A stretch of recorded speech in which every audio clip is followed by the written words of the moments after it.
étape, la fondation de Cîteaux. Deuxième étape, nous sommes à Bonnevaux. Troisième étape, nous voici donc en 1132 à Tamiers. Et dans la décennie qui va suivre, Tamiers va commencer à se développer.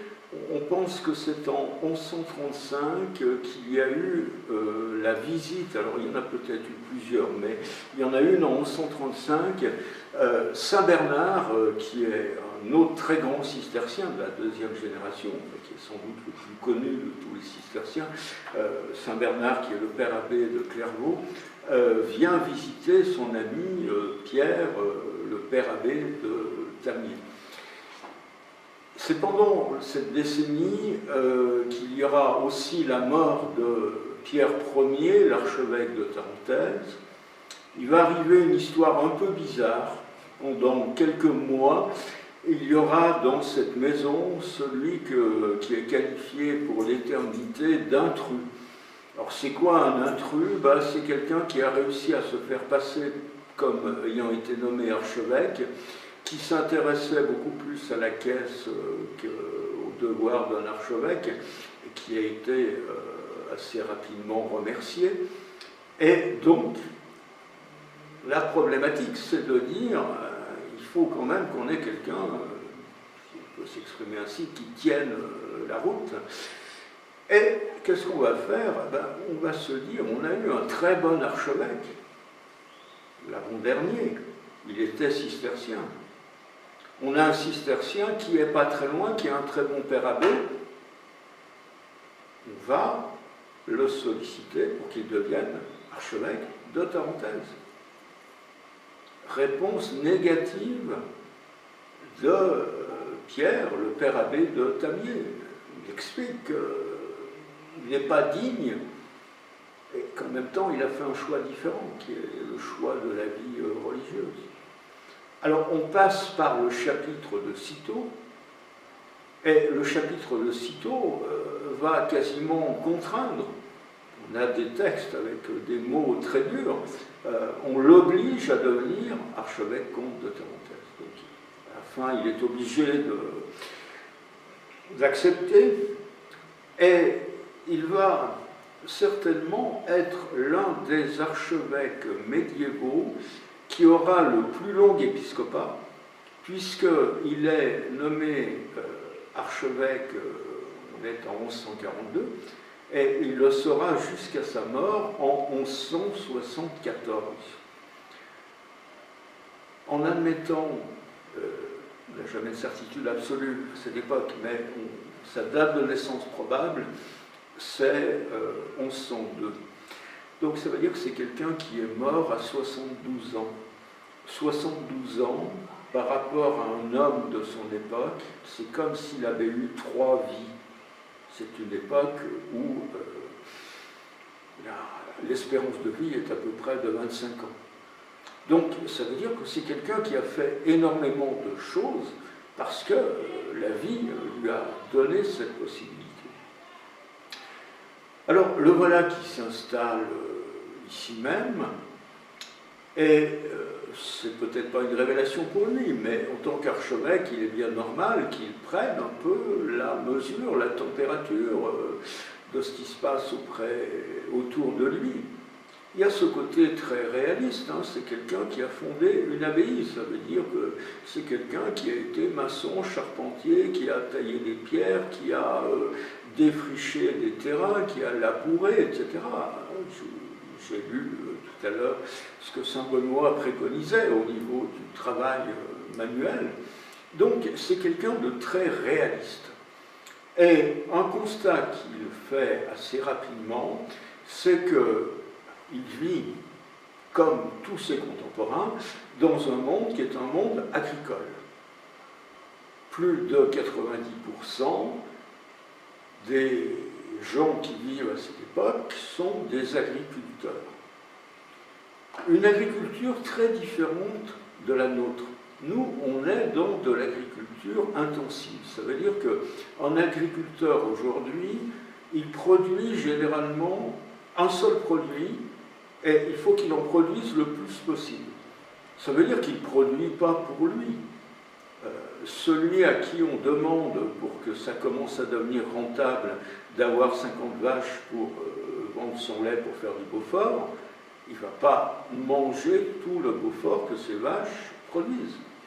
Celui qui a des hectares de maïs dans les grandes plaines, il ne va pas manger du maïs tous les jours. On le souhaite pour lui. Là, c'est une agriculture très différente. C'est une agriculture de quasi-autarcie familiale. C'est-à-dire que chaque famille produit de quoi manger, de quoi boire, produit de quoi se fabriquer des vêtements, des chaussures, va exploiter le bois pour le chauffage, pour fabriquer des objets, pour fabriquer des meubles. Donc, ça veut dire que c'est une société qui est assez largement une société sans argent. Chacun produit ce dont il a besoin pour lui et pour sa famille. Et après, il y a le réseau des foires et des marchés qui permet d'avoir un circuit qu'on pourrait dire exotique, tout simplement, circuit exotique où on peut vendre ce qu'on a en surplus pour acheter ce qu'on n'a pas. Bon, mais le problème, c'est que la production, elle ne se fait pas à l'identique chaque mois de l'année. Il y a des mois qui sont des mois de grande production, c'est l'été, c'est l'automne, et puis il y a des mois où on vit sur des réserves. Et ces réserves, il faut faire en sorte qu'elles puissent permettre de faire la jonction. Alors, le mot qu'on trouve dans des textes assez anciens, c'est le mot soudure. Faire la soudure, ça voulait dire avoir de quoi subvenir aux besoins de la famille jusqu'au moment où il y aurait la récolte de l'année suivante. Et le constat que fait notre archevêque Pierre, c'est que cette soudure, très souvent, elle se fait très mal. Une année avec trop d'eau, une année avec pas assez d'eau, une année avec trop de chaleur, une année avec des gels de printemps, une année avec de la neige qui tombe au mois de mai, etc. C'est très compliqué. Et qu'est-ce qui se passe?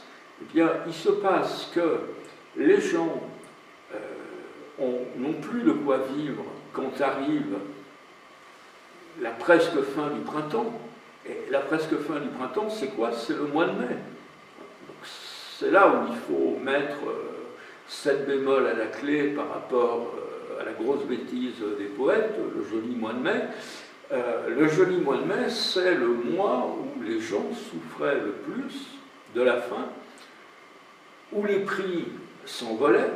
Donc, pour des gens qui, à la base, n'ont pas d'argent, des prix qui s'envolent, c'est encore plus quelque chose qui leur échappe.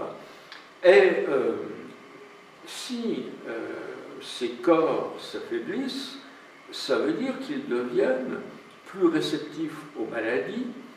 Et si le mois de mai est un peu chaud, ben, généralement, ça marquait le retour des épidémies. Parce que l'épidémie par excellence, pas à l'époque de Pierre II, mais un peu après, au XIVe siècle, ce sera la peste.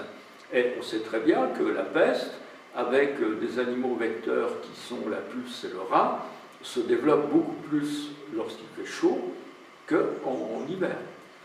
Donc, ça veut dire quoi? Ça veut dire qu'on a deux courbes identiques, décalées parfois de quelques jours à peine, la courbe des prix et la courbe de la mortalité, avec ce que les gens qui font de la statistique appellent les clochers pointus de la mortalité.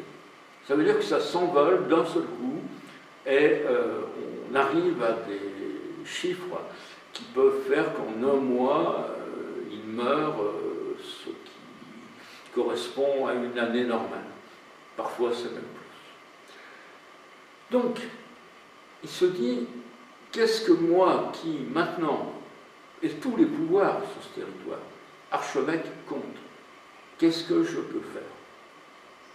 Il est réaliste, hein. Il ne va pas dire on va organiser une semaine de prière. Il prie, hein, ça, il n'y a aucun problème, mais ça ne résout rien à ce niveau-là. Il ne va pas dire on va faire un sermon aux gens en leur disant il faut supporter, ça passera. Non. Qu'est-ce qu'il va faire? Il va regarder les aspects de l'économie en se disant où est-ce que je peux dégager un peu quelque chose qui permettra aux gens de passer cette période. Et une chose qu'il ne pouvait pas ignorer, c'est que l'Église perçoit un impôt qui s'appelle la dîme. Alors, la dîme, c'est quoi? Dîme, c'est un mot qui est de la même famille que 10, dixième. On dit la dîme, on disait aussi parfois la décime. Et la dîme, eh bien, c'est un impôt que tout le monde, puisque en gros, à cette époque, tout le monde était baptisé, donc chaque famille devait verser à l'Église, et ça correspondait au dixième de la récolte.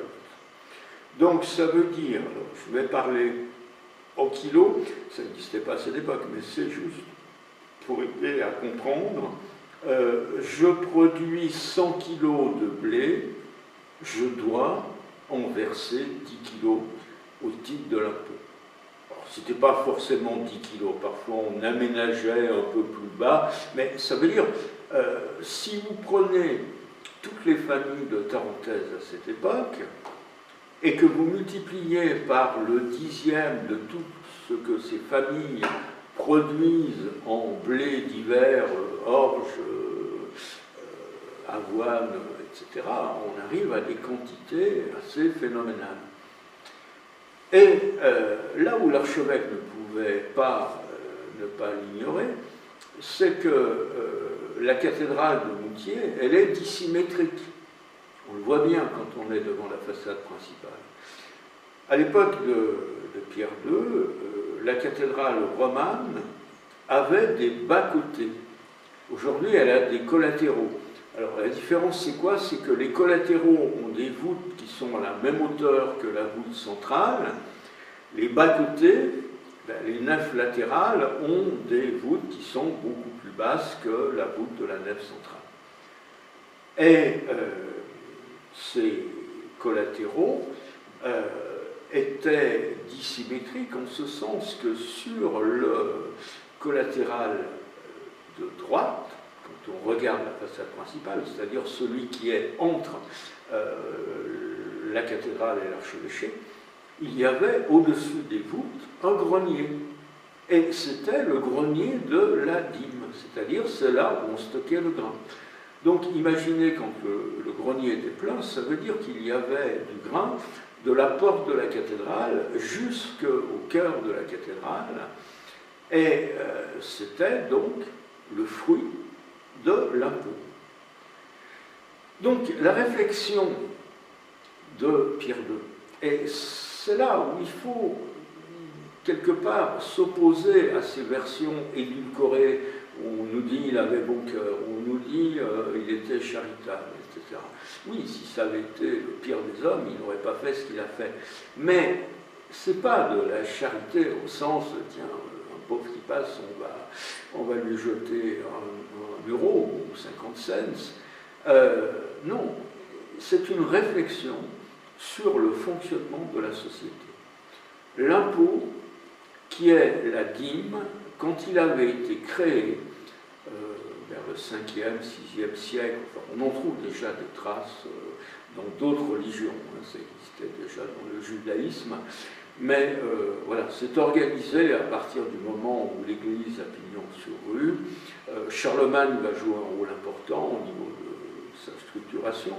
Et ce qui avait été toujours dit, c'est que la dîme, il y avait 3 parts.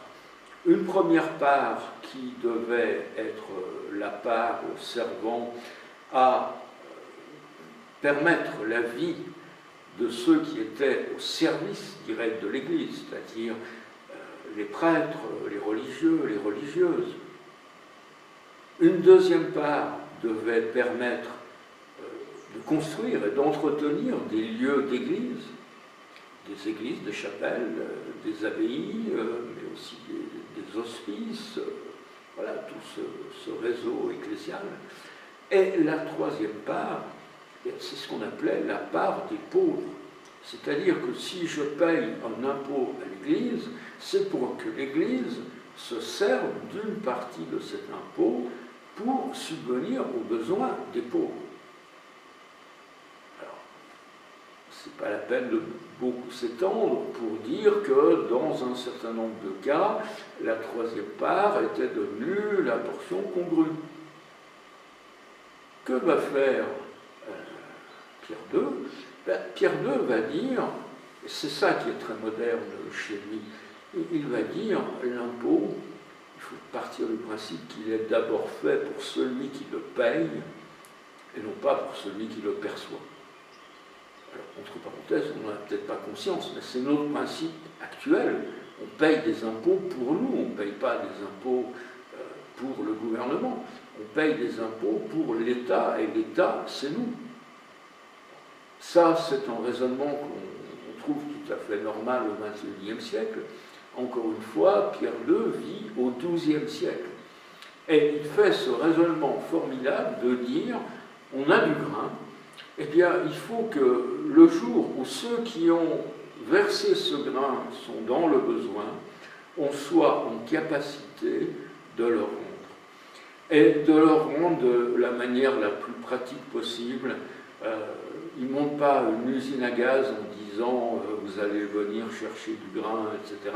Non, il part du principe que s'il y a du grain, il sait aussi que l'archevêché possède des moulins.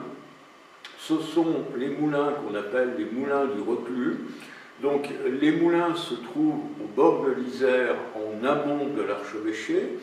Quand on est en rive gauche, côté rue d'électricité aujourd'hui, ce sont les moulins des routes.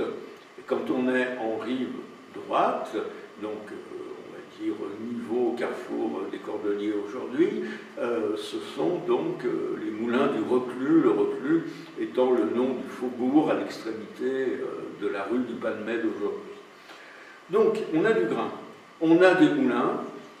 C'est pas très compliqué de construire des fours dans lesquels on puisse faire une production très importante. Donc, simplifions la vie des gens. On sait qu'au mois de mai, ça pose problème. Chaque mois de mai, pendant 28 jours, on peut dire pendant 4 semaines, on va organiser une distribution de pain. On prend le grain de l'impôt, on le transforme en farine, on fait une pâte qu'on va faire cuire et les gens viennent, on leur donne leur pain. Et a priori, ça se fait d'une manière très simple, c'est-à-dire une personne, un pain. On a retenu le pain, mais les textes anciens insistent sur une chose, c'est qu'il y a un immense chaudron dans lequel chaque jour on prépare aussi une soupe. Donc, voilà, il y a le pain de mai, après c'est peut-être plus difficile à imager, etc., mais il ne faut pas oublier la soupe de mai, qui est servie à tous ceux qui viennent. Alors, ceux qui viennent, c'est qui? Ceux qui viennent, ce n'est pas que des moutirins, hein, ce sont des tarins qui savent très vite que c'est institué et qui, au fil des années, au fil des siècles, sauront qu'il y a ce rendez-vous. Et ça peut être aussi des gens de passage. Donc c'est quelque chose d'assez libre qui est institué au point de départ.